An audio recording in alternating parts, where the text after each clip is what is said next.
Good morning, everyone. In last lecture, we have studied about electric dipole, વિદ્યુત ડાયપોલની વર્તણૂકનો અભ્યાસ આપણે last લેક્ચરમાં કર્યો. આજે આપણે વિદ્યુત ભારોનું વિતરણ અને એ વિતરણને કારણે ઉદ્ભવતા વિદ્યુત ક્ષેત્રનો અભ્યાસ કરીશું. તો વિદ્યાર્થી મિત્રો, વિદ્યુત ભારોનું વિતરણ, આ વિતરણને બે ભાગમાં વિભાજિત કરી શકાય. અસતત વિદ્યુત ભારોનું વિતરણ અને સતત વિદ્યુત ભારોનું વિતરણ. અસતત વિદ્યુત ભારોનું વિતરણ એટલે શું? તો ક્લાસરૂમની અંદર બધા વિદ્યાર્થી અલગ અલગ બેસેલા હોય, છૂટા છૂટા બેસેલા હોય. એમ વિદ્યુત ભારો પણ અહીં Q1, Q2, અહીં Q3, અહીં Q4. તો આવા વિતરણને વિદ્યુત ભારોનું અસતત વિતરણ કહેવાશે. અને આવા અસતત વિદ્યુત ભારોના વિતરણના વિદ્યુત ક્ષેત્રનું સૂત્ર, n વિદ્યુત ભારોના તંત્રના વિદ્યુત ક્ષેત્રનું સૂત્ર મેળવો. આપણે ચર્ચા કરી ચૂકેલા. વિદ્યુત ભારોનું સતત વિતરણ. સતત વિતરણ એટલે શું? જગ્યા થોડી અને વિદ્યુત ભારો ખૂબ બધા, અને વિદ્યુત ભારોનું સતત વિતરણ કહેવાય. જગ્યા ઓછી અને ભક્તો ઘણા બધા, અને વિદ્યુત ભારોનું સતત વિતરણ કહી શકાય. એક્ઝામ્પલ હમણાં સમજીએ, પણ એના ત્રણ પ્રકાર છે. એક રેખીય વિતરણ. રેખીય વિતરણ સમજવા માટે આપણે ક્લાસરૂમ અને બેન્ચીસ વિચારીએ. તો બેન્ચીસ પર આપણે મેક્સિમમ 3 વિદ્યાર્થી બેસી શકીએ. પણ ધારો કે 3 ની જગ્યાએ આપણે 8 વિદ્યાર્થી કોઈક રીતે બેસાડી દઈએ, તો એને કયું વિતરણ કહી શકાય? રેખીય વિદ્યુત ભાર. રેખીય વિતરણ કહેવાશે. એટલે એક પરિમાણમાં થોડી જગ્યામાં ખૂબ બધા વિદ્યુત ભારો, ધન કાં તો ઋણ, અને વિદ્યુત ભારોનું રેખીય વિતરણ કહેવાશે. એક પરિમાણિક, વન ડાયમેન્શનલ. વિદ્યુત ભારોનું પૃષ્ઠ વિતરણ. પૃષ્ઠ વિતરણ સમજવા માટે આપણે એવું વિચારીએ, આપણા ક્લાસરૂમનું જે ફ્લોરિંગ રહ્યું એમાં બધા વિદ્યાર્થીઓ 1 by 1 રો હરોળની અંદર બેસાડી દઈએ. પણ એ જ ફ્લોરિંગમાં ખૂબ બધા જ વિદ્યાર્થીઓ, કે સ્કૂલના વિદ્યાર્થીઓને બેસાડી દઈએ કોઈક રીતે, તો એને આપણે કહીશું પૃષ્ઠ વિતરણ. દ્વિપરિમાણિક વિદ્યુત ભારોનું પૃષ્ઠ વિતરણ. વિદ્યુત ભારોનું કદ વિતરણ, 3 ડાયમેન્શન, ત્રિપરિમાણમાં. તો આપણા ક્લાસરૂમની અંદર ઘણા બધા વિદ્યુત ભારો ભરી દઈએ. એનું જે કદ હોય એની કેપેસિટી કરતા પણ ખૂબ બધા વિદ્યુત ભારો ક્લાસરૂમમાં ભરી દઈએ, અને વિદ્યુત ભારોનું કદ વિતરણ કહી શકાય. તો અત્યારે આપણે યાદ રાખવાનું છે, વિદ્યુત ભારના વિતરણના 2 પ્રકાર કયા? અસતત એટલે વિદ્યુત ભારો છૂટા છૂટા, અને બીજો પ્રકાર સતત. સતત વિતરણમાં 3 પ્રકાર આવશે: રેખીય વિતરણ, પૃષ્ઠ વિતરણ અને કદ વિતરણ. ચાલો હવે આગળ આપણે કેટલાક ટેકનિકલ ટર્મ્સ સમજીએ. વિદ્યુત ભારની રેખીય ઘનતા સમજાવો. મેક્સિમમ શક્યતા VSQ આમાંથી પૂછી શકાય. વિદ્યુત ભારની લિનિયર ડેન્સિટી, જેનો સંકેત આવશે લેમ્ડા. રેખીય ઘનતા એટલે શું? વ્યાખ્યા એકમ લંબાઈ દીઠ વિદ્યુત ભારને વિદ્યુત ભારની રેખીય ઘનતા કહે છે. વ્યાખ્યા શું આવશે? એકમ લંબાઈ દીઠ વિદ્યુત ભારને વિદ્યુત ભારની રેખીય ઘનતા કહે છે.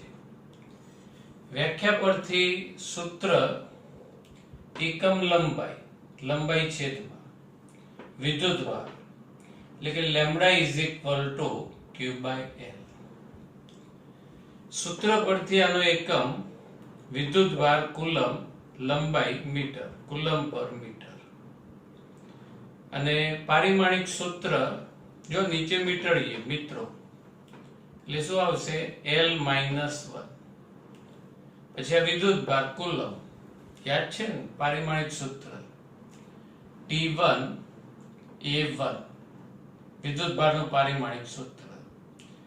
અને તપાસ કરી કિલોગ્રામની, કેજી કે નથી એટલે M0 આ એનું પારિમાણિક સૂત્ર. એટલે વિદ્યુત ભારની રેખીય ઘનતા નો સંકેત લેમ્ડા. સૂત્ર યાદ રાખો Q/L. સૂત્ર પરથી વ્યાખ્યા યાદ આવી જાય. એકમ લંબાઈ પર રહેલા વિદ્યુત ભારને વિદ્યુત ભારની રેખીય ઘનતા કહે છે.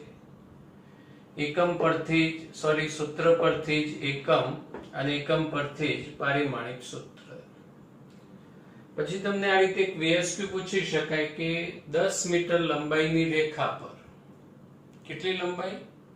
10 મીટર લંબાઈની રેખા પર 100 કુલમ વિદ્યુત ભાર રહેલો છે, 100 કુલમ.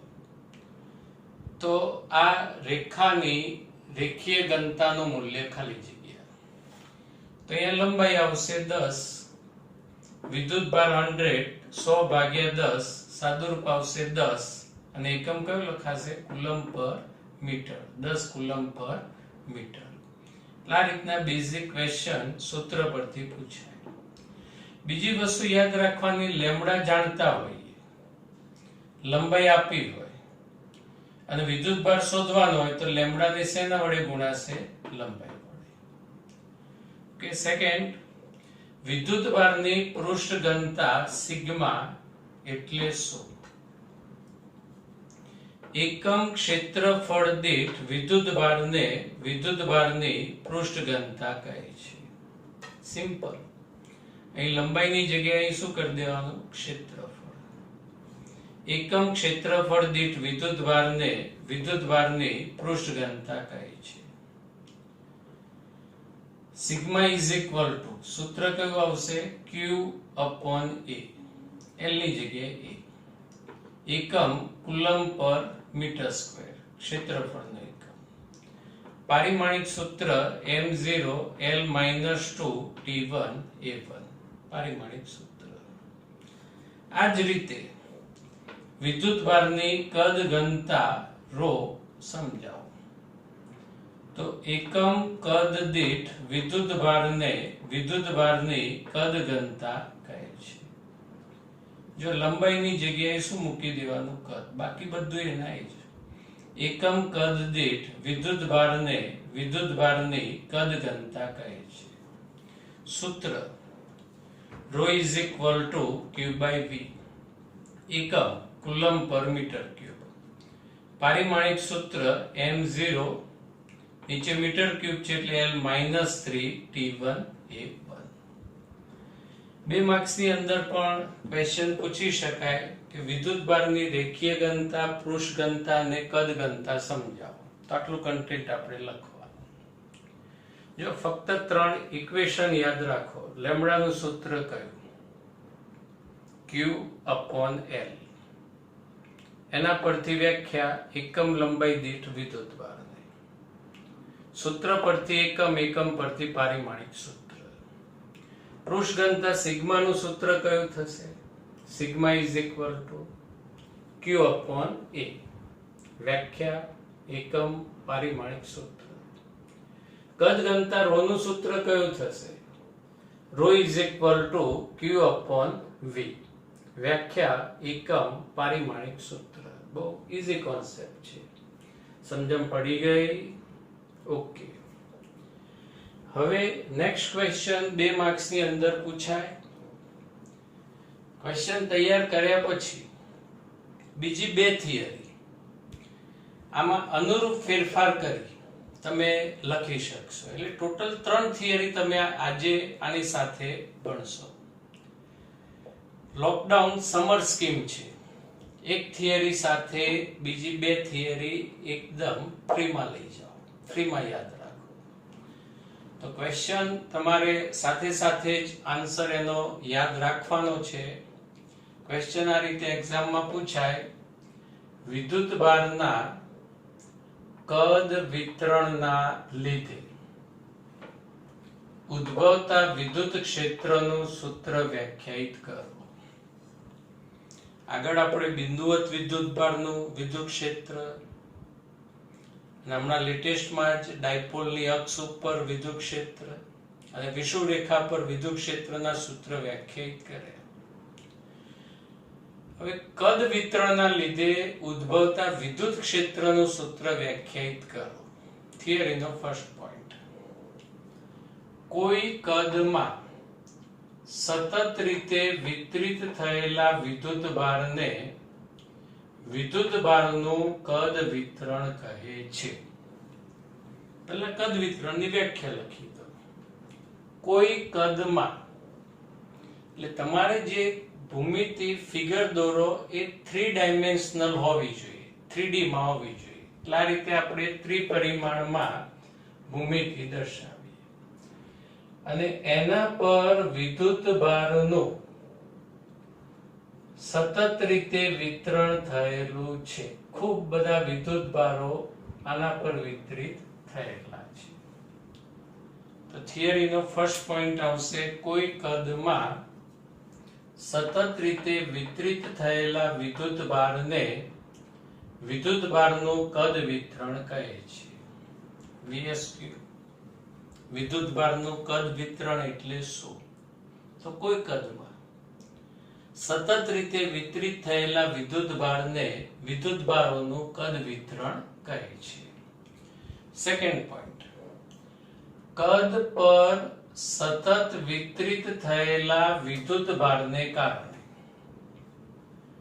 સદિશ R સ્થાન સદિશ ધરાવતા બિંદુ P પાસે વિદ્યુત ક્ષેત્ર શોધવું છે. આજે બધો વિદ્યુત ભાર રહ્યો, એને લીધે આ P બિંદુ જેનો સ્થાન સદિશ સદિશ R છે ત્યાં વિદ્યુત ક્ષેત્ર શોધવું છે. 2 પોઈન્ટ થયા. પહેલા પોઈન્ટ્સમાં શું આવશે? ધારો કે કોઈ કદમાં સતત રીતે વિતરિત થયેલા વિદ્યુત ભારને વિદ્યુત ભારનું કદ વિતરણ કહે છે. કદ પર સતત રીતે વિતરિત થયેલા વિદ્યુત ભારને લીધે સદિશ R સ્થાન સદિશ ધરાવતા બિંદુ P પાસે વિદ્યુત ક્ષેત્ર શોધવું છે. હવે જો કોન્સેપ્ટ કયો આવશે? તમને એમ થાય કે સાહેબ પેલું સૂત્ર લખ કાઢો. કયું સૂત્ર લખ કાઢીએ? બોલો.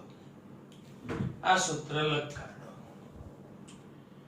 વિદ્યુત ક્ષેત્ર is equal to KQ by R². આ સૂત્ર લખ કાઢો એટલે થિયરી પૂરી થઈ જાય. આ સૂત્ર અહીંયા ચાલશે નહીં. એનું કારણ સમજો. આ કયું બિંદુ છે વિદ્યાર્થી મિત્રો? P બિંદુ.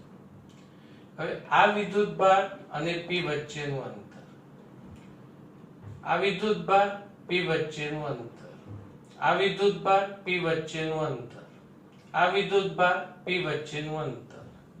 બોલો, અંતર સરખું થવાનું કે જુદું જુદું થવાનું?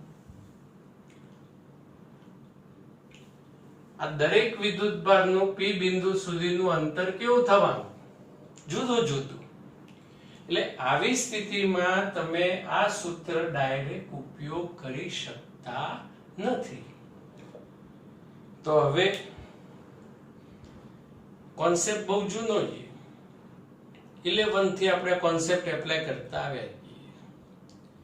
આ જે કદ રહ્યો એને સૂક્ષ્મ વિભાગોમાં વિભાજિત થયેલું વિચારો. પછી સૂક્ષ્મ વિદ્યુત ભાર શોધી કાઢો, એનું વિદ્યુત ક્ષેત્ર શોધી કાઢો. અને પછી સરવાળો કરો, સરવાળો શેમાં પરિણમશે? સંકલનમાં. તો હવે થિયરીનો નેક્સ્ટ સ્ટેપ, આ માટે આપેલ કદને સૂક્ષ્મ ખંડોમાં વિભાગેલો કરવો. નાના નાના ભાગ આપણે વિચારવા, અને આ પૈકી કોઈ સૂક્ષ્મ ખંડ ડેલ્ટા વી છે. જો આપણે આ સમઘન દોરો દેખાઈએ એ ડેલ્ટા વી છે, અને ડેલ્ટા વી ખંડમાં રહેલો વિદ્યુતભાર રો ડેલ્ટા વી છે. તો તમને એમ થાય કે સાહેબ ચલો આ ડેલ્ટા વી ખંડમાં રહેલો વિદ્યુતભાર કઈ રીતે શોધ્યો? તો જો આ સૂત્રની મદદથી, અહીંયા રો, અહીં ડેલ્ટા વી અને વિદ્યુતભાર, એટલે આ ગુણાકારમાં જાય, એટલે rho delta V is equal to વિદ્યુતભાર. હવે આને બિંદુવત વિદ્યુતભાર કહેવાય. તો રો ડેલ્ટા વી ના લીધે બિંદુ પી આગળ વિદ્યુત ક્ષેત્ર, અહીં જે વિદ્યુતભાર એનું પી બિંદુએ વિદ્યુત ક્ષેત્ર. એટલે હવે બિંદુવત વિદ્યુતભારનું સૂત્ર, સૂક્ષ્મ ક્ષેત્ર એટલે સદિશ ડેલ્ટા ઈ, કે ની જગ્યાએ 1/4πε0, રો ડેલ્ટા વી વિદ્યુતભાર k q upon r square. r square અહીંયા r ડેશ સ્ક્વેર આવશે. આ જે અંતર રહ્યું આપણે r ડેશ વડે દર્શાવીશું, અને અહીંયા આવશે r કેપ ડેશ. એટલે આ જે સદિશ r ડેશ રહ્યો, આ ધન વિદ્યુતભાર ગણીએ તો ક્ષેત્રાંગ બહારની તરફ આવે, એટલે સદિશ r ડેશ ની દિશામાં આવે, એટલે એકમ સદિશ આવશે r કેપ ડેશ. એટલે કે r ડેશ એ વિદ્યુતભાર ખંડ અને p વચ્ચેનું અંતર છે. આ વિદ્યુતભાર ખંડ અને p બિંદુ વચ્ચેનું અંતર, અને r કેપ ડેશ એ વિદ્યુતભાર ખંડથી p તરફનો એકમ સદિશ છે.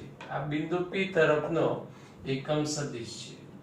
હવે બિંદુ p પાસે કુલ વિદ્યુત ક્ષેત્ર શું કરીશું બોલો? સિગ્મા, સરવાળો. બીજો ખંડ લેવાનો, ત્રીજો ખંડ, બધાના આવા સૂક્ષ્મ વિદ્યુત ક્ષેત્રનો સરવાળો, એટલે sigma 1/4πε0 rho delta V r dash square r cap dash. અને જો હવે limit delta V tends to 0 હોય, આ ખંડ અત્યંત સૂક્ષ્મ હોય, પછી અહીંયા લિમિટ લખીએ, લિમિટ દૂર કરીએ, એટલે આ સિગ્મા શેમાં કન્વર્ટ થઈ જશે? ઇન્ટિગ્રેશન, સંકલનમાં. પછી અહીંયા લખીશું કદ, એટલે આખા કદના બધા જ ખંડોના વિદ્યુત ક્ષેત્રનો સમાવેશ થઈ ગયો.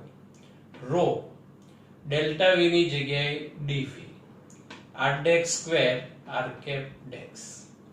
ક્વેશ્ચન 2 માર્ક્સ ની અંદર પૂછી શકાય. તો ફર્સ્ટ પોઈન્ટ શું આવશે? કદમાં સતત રીતે વિતરિત થયેલા વિદ્યુતભારને વિદ્યુતભારનું કદ વિતરણ કહે છે. કદ પર સતત વિતરિત થયેલા વિદ્યુતભારને કારણે સદિશ r સ્થાન સદિશ ધરાવતા બિંદુ p પાસે વિદ્યુત ક્ષેત્ર શોધવું છે. કદને અનેક સૂક્ષ્મ કદ ખંડોમાં વિભાજિત થયેલો વિચારો, અને સૂક્ષ્મ ખંડ ધારો કે ડેલ્ટા વી છે. એના પરનો વિદ્યુતભાર રો ડેલ્ટા વી, અને એના કારણે બિંદુ p પાસેનું વિદ્યુત ક્ષેત્ર, કુલ વિદ્યુત ક્ષેત્ર એટલે અહીંયા આવી જશે sigma. Limit delta V tends to 0, limit દૂર કરીએ એટલે ઇન્ટિગ્રેશન 1/4πε0 સમગ્ર કદ rho d V upon r dash square r cap dash લખી શકાય. હવે નેક્સ્ટ બે ક્વેશ્ચન આ રીતે પૂછાય. કદની જગ્યાએ અહીંયા ધારો કે એક્ઝામમાં પૃષ્ઠ આપી દે, તો થિયરીનો ફર્સ્ટ પોઈન્ટ શું થશે? કોઈ પૃષ્ઠમાં સતત રીતે વિતરિત થયેલા વિદ્યુતભારને વિદ્યુતભારનું પૃષ્ઠ વિતરણ કહે છે. આજે અંડરલાઈન કરી કદ, એની જગ્યાએ લખવાનું પૃષ્ઠ.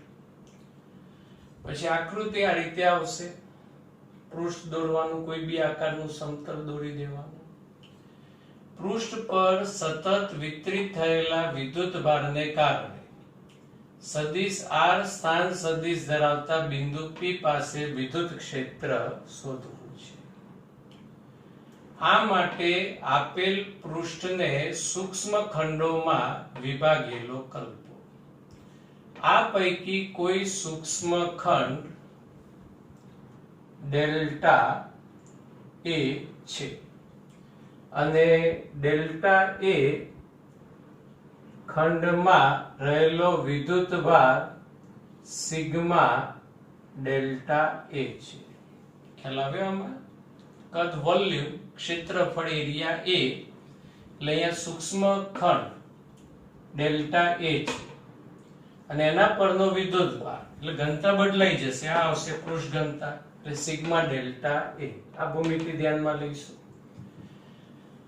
હવે સિગ્મા ડેલ્ટા વી ના લીધે પી આગળ વિદ્યુત ક્ષેત્ર એટલે અહીં સિગ્મા ડેલ્ટા એ આર ડેક્સ વિદ્યુતભાર ખંડ અને પી વચ્ચેનું અંતર, આર કેપ ડેક્સ એકમ સદિશ, બિંદુ પી પાસે કુલ વિદ્યુત ક્ષેત્ર સિગ્મા અને અહીંયા આવશે એ.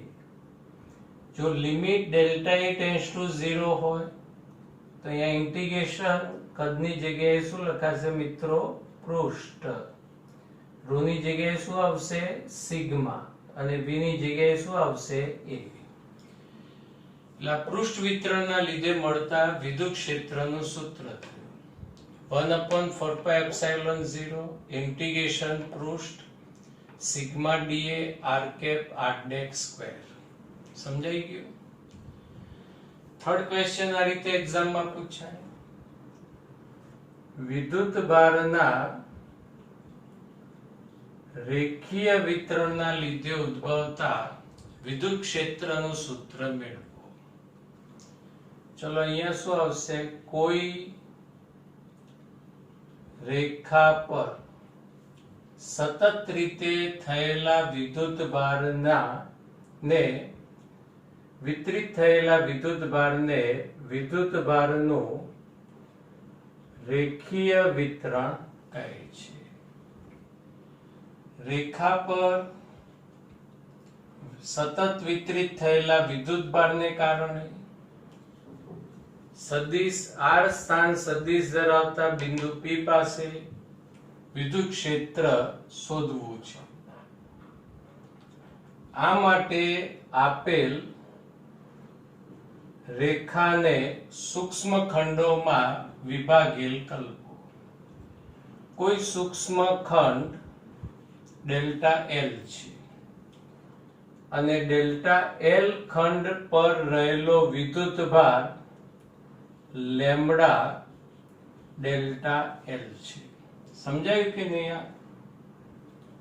લેમ્બડા ગુણ્યા ડેલ્ટા L. હવે લેમ્બડા ડેલ્ટા L ના લીધે P આગળનું વિદ્યુત ક્ષેત્ર સૂક્ષ્મ વિદ્યુત ક્ષેત્ર કે ની જગ્યાએ 1/4πε0 lambda delta L r dash square r cap ડેક્સ. બિંદુ P પાસે કુલ વિદ્યુત ક્ષેત્ર સિગ્મા અહીંયા લેમ્બડા અહીંયા આવશે ડેલ્ટા L અને જો limit delta L tends to 0 હોય તો સદિશ E is equal to 1/4πε0 lambda અહીંયા આવશે dl upon r dash square r cap ડેક્સ. અને એ વખતે ભૂમિતિ આ ધ્યાનમાં લેવાનું અને ક્ષેત્રનું સૂત્ર 1/4πε0 ઇન્ટિગ્રેશન રેખા lambda delta L r dash square r cap ડેક્સ. તો સમજાઈ ગયું? એક થિયરી યાદ રાખશો, બાકીની બે થિયરી અનુરૂપ ફેરફાર સાથે યાદ રાખી શકાય. Thank you.